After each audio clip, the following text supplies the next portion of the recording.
Hello everybody, my name is Ivan Ethos, and welcome back to Warframe Intermediates. So today we're going to be talking about a matter that's kind of near and dear to my heart, because a lot of people don't know how to do this. So the first thing we're going to be talking about is parkour.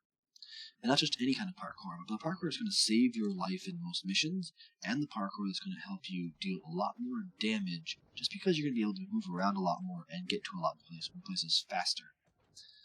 So, I'm already kind of doing a little bit of parkour here. I know, probably a little fancy for some of you people, maybe not fancy enough for others.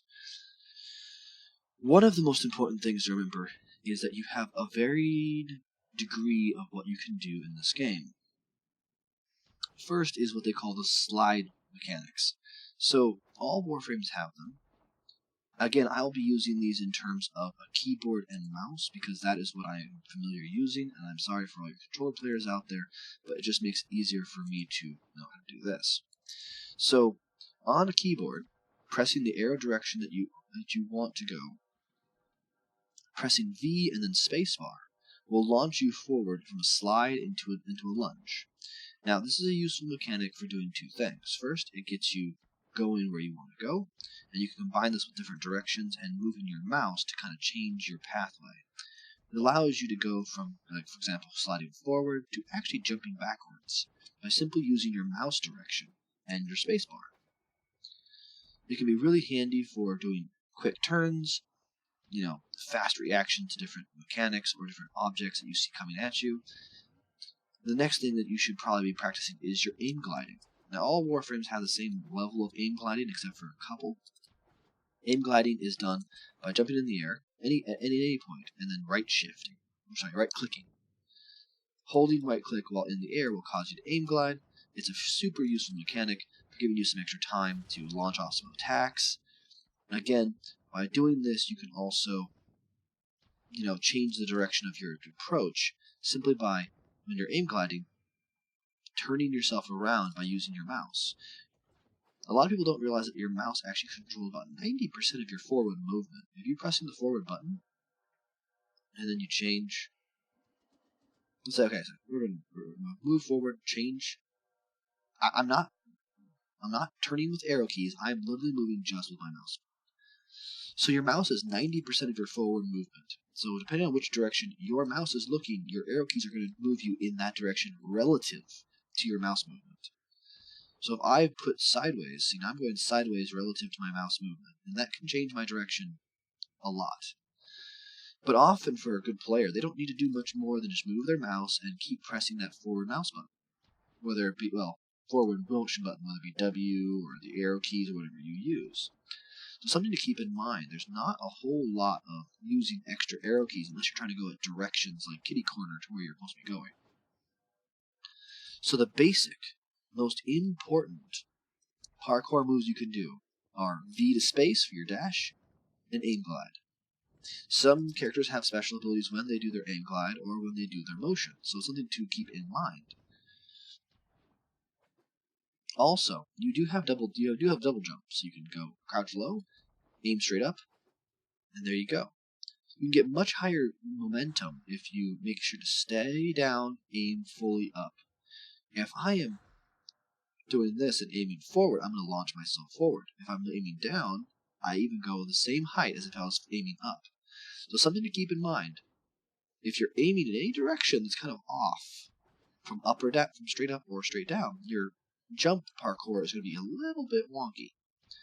Now, some people are not sure exactly how to do the wall latch. The wall latch is a little tricky, but basically, you have to right-click at the right time when you're touching the wall, but not when you're bouncing off of it.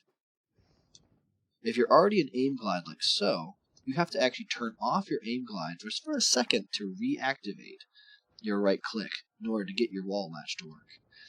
It's a matter of practice. Some of it comes really easy to some people, some of it comes really hard to others. Like for me, I found wall latching to be the most nightmarish of all mechanics to practice with parkour, and I still rarely use it, mostly because I have no real need to use it.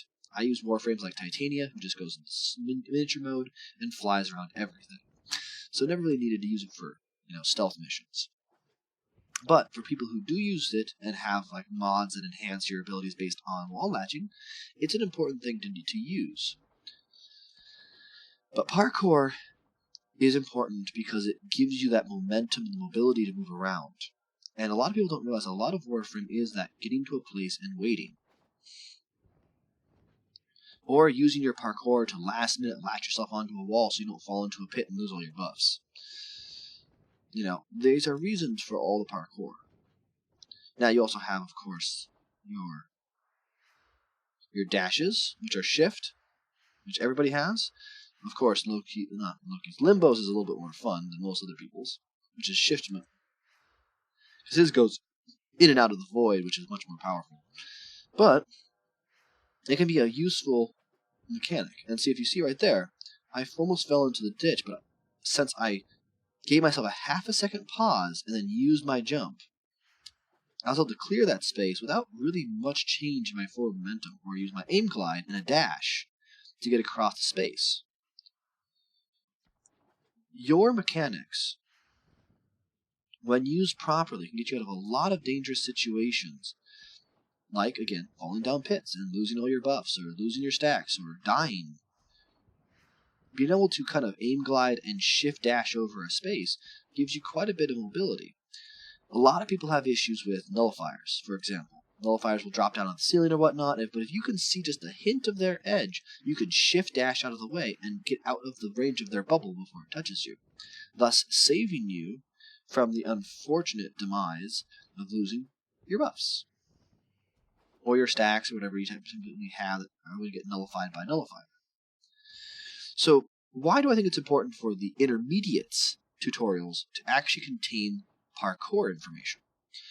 Well, I believe that when you're doing the basics of Warframe, parkour isn't super necessary. Yeah, maybe the dashing is... Well, not the dashing, but the sliding jumps are important. Maybe some aim gliding is important. Yeah. But using the aim glide dash to get yourself over obstacles, to avoid nullifiers, these are not necessarily things that people who are basic need to know. They are things that people who are trying to get themselves past a certain point, maybe in sorties, which are a little bit more intermediate of gameplay, or arbitrations, or heck, even some of those quests, more useful. So it's something to keep in mind, and that's one of the reasons why I decided to do this tutorial now in the intermediate section. Now, what else is important with this? Well, it's having the right kind of finger response to react to situations. Warframe is a reactionary game. You're fighting enemies, and those enemies have to, they have to shoot you in order to, for you to take damage. So the biggest things here, when you're fighting enemies, of course, my Warframe is a little bit naughty this way, because I can just go in stealth mode as long as I'm doing hoppy skippies. But you see how these enemies are moving around. When enemies move around like this, it doesn't make it super easy to fight. But if I use my parkour correctly,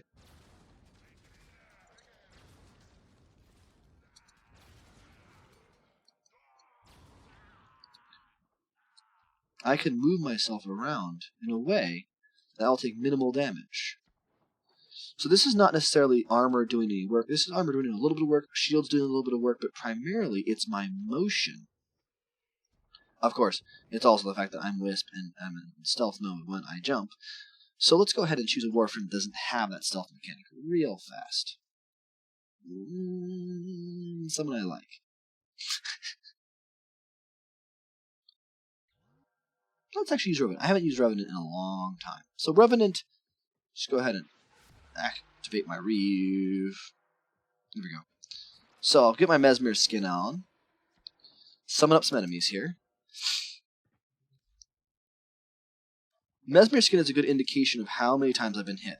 So again, I have 8 charges. 7 now. 4. Oops, that was wrong. So by moving around, I can reduce the amount of times I get hit, and increase the amount of times I can hit my enemies. Just using weapons,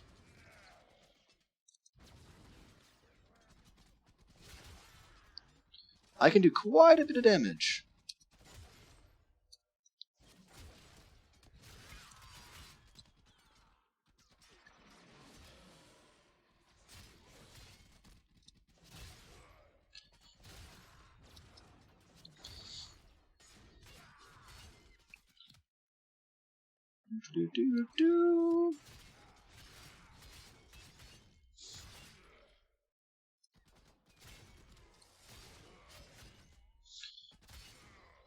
As you can see, having the ability to use their parkour, your directional movement, and react are extremely important for anyone who plays Warframe, especially if they want to play Warframe at a higher level.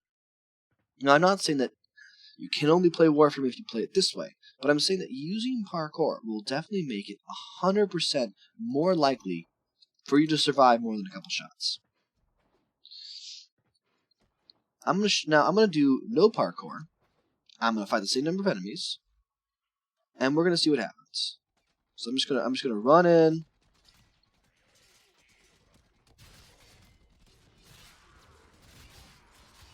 We're gonna have a very powerful sword that blocks a lot, so it probably does not help. Woo! Dizzy.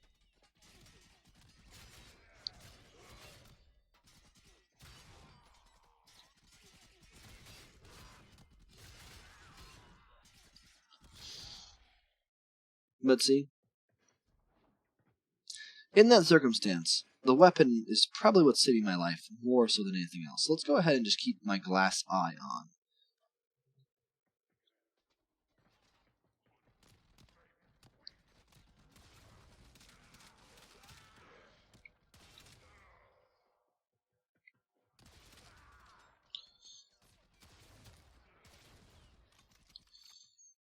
Okay, I already got my shield restore had happen.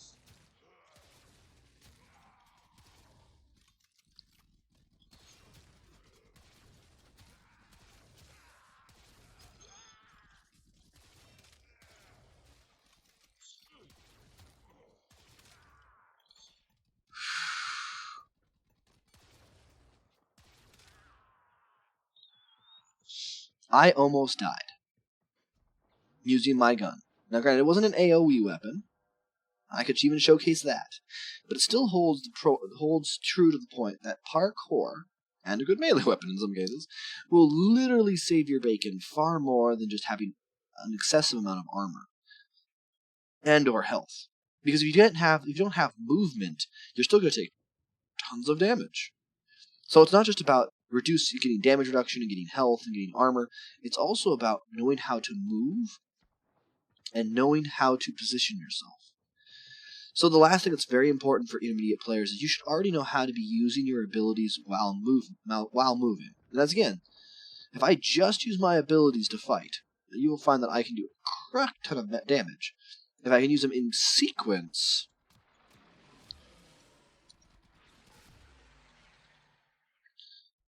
well, and not kill myself repeatedly.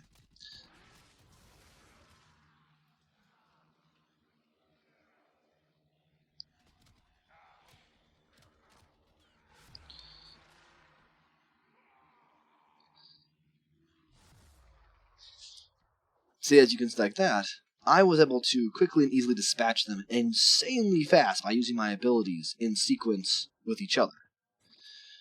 Some players of Warframe, not saying that all of them do, before they even hit the end of the game, they don't know how to run and gun and use their abilities. And some frames, you need to use both your abilities and your weapons at the same time to really do a lot of damage. Some Warframes, it's just about ability usage, but if you run out of energy, then what do? You have to be able to kill enemies, jump back into your abilities, and use them.